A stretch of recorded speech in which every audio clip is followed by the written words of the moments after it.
welcome to 2024. Welcome to this new series that we're going to have this year on our 2-minute takeouts. Today, the question that I want to address is how can a smaller company or a small business, me being an entrepreneur, compete with big businesses? And I can talk specifically from a management consulting perspective. And I'm going to use the analogy of having a coffee or a cappuccino.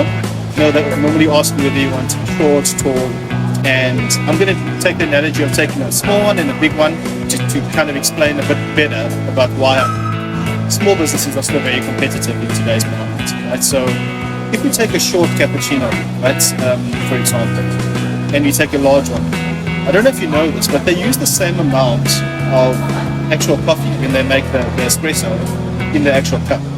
So the bigger one, you're actually getting less value because it's a lot more diluted. There's a lot more milk in it, right? And that analogy I like to take from a small business perspective as well, right? Because when you're smaller, you've got a whole lot of benefits of, being cheaper in the market, definitely having a lot more kind of focus on clients because, you're obviously a smaller entity. There's a lot of other benefits of not having the overheads that a big business would have as well.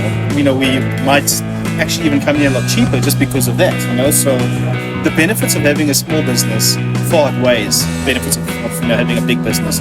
Of course, you get your salaries and all that kind of stuff, which comes as part of a big business. But also because you have a small business and you know that it's a lot more personal.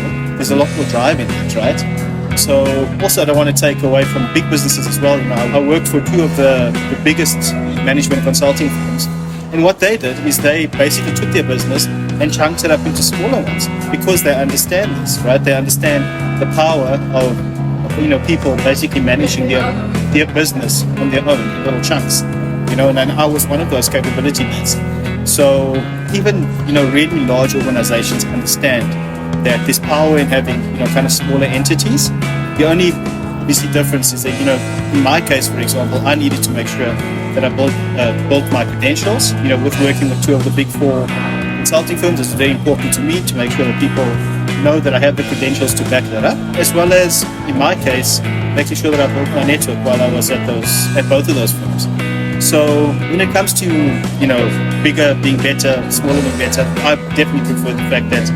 Well, I definitely suggest that having a small business definitely has a lot more power in that sense. So thank you for listening to my 2-minute takeout. I hope it helped you or it made sense. And if you did find any value in this video, please like and subscribe and turn on notifications so that every time a new one gets uploaded, which will be every week, you'll be notified of that as well. Thank you very much.